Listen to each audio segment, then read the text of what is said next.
I am currently a small animal veterinarian working out of Brunswick Veterinary Hospital, which is in Orrigsburg. Everybody knows it as Frederici's. Used to be theirs. I bought it almost 6 years ago. So my history is I've been a vet almost 15 years and started off doing mixed animal, then went into equine, which is all horses, and now I'm into small animal. Okay, and I'll get into, you have a lot of different options with being a veterinarian. Basically, first things first is schooling. Just like what was discussed earlier with being an optometrist, you have to do 4 years first of an undergraduate degree.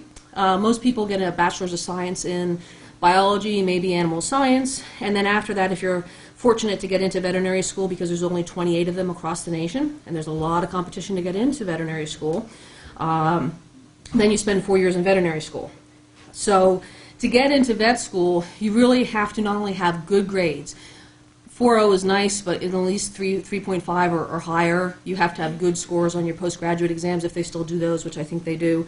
And you not only have to have those two things, but you also have to show that you're well-rounded, have a lot of extracurricular activities, leadership skills, because as I was talking to somebody earlier about, all these animals come attached to people, so you have to be able to interact with people and do well with people too.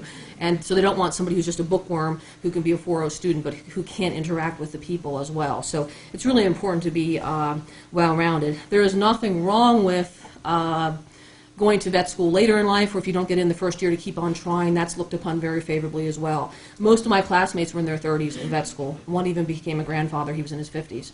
So, it's not something that if you don't even go into it right away, don't think you can't. You can do that at any time. When you get out of vet school, then you have to pass a national board exam. It's a pretty grueling test, but very doable. And then whatever state you want to practice in, you have to pass a specific exam for that state, and then you're licensed for that state. As of now, once you're a veterinarian, you can practice on any species. There's talk that may be changing because it's so encompassing. You have to know so much that they actually may start doing tracking where you either have to do small animal or large animal. I don't know if that's ever going to happen, but right now, once you're licensed, you can go out and do what I did. You can do mixed animal. You can do, which includes ruminants, cows, sheep, goats, llamas, alpacas, dogs, cats, of course. You can do exotics. I've had to deal with snakes, iguanas, birds, those type of things as well. So you can do mixed animal, or you can specialize just in horses or just in small animals, really depending on what your preference is and what you would like to do.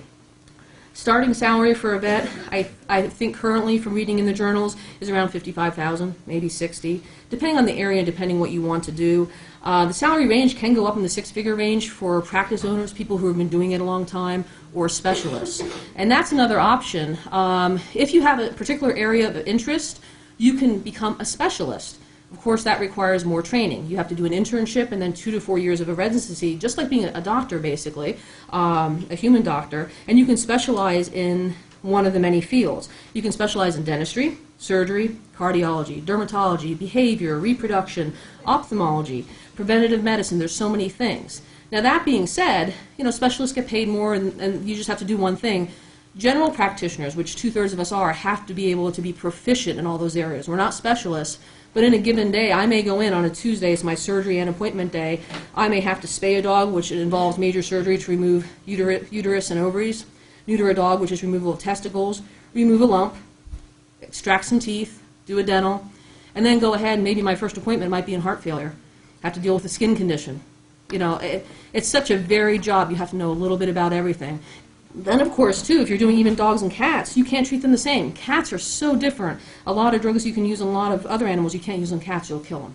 So there's a lot of nuances, and there's a lot of variation. It's not dull or boring at all. You also have to have business sense if you want to be a business owner. I'm a business owner as well, and that's a bit of an eye-opener too, that you have to be able to manage the practice and keep your staff happy, the clients happy, and try to manage all that. And it is a business. You have to be able to survive doing that. Some other options, besides being just a general practitioner or even a specialist, you can go into teaching. I know some veterinarians who are teaching either undergraduates or other fields. You can go into research. You can work for the military. You can work for the government. We are responsible for the safety of our food supply. Veterinarians are. It's very important. You can work for a pet food company or a pharmaceutical company as well in research or as a representative. Actually, an interesting note is it's a vet who discovered how West Nile virus was spread, which affects both people and pets. not a human doctor. It's a vet. So a lot of times vets are responsible for human health almost as much as pet health. So if you're interested, I have a table. There's some brochures.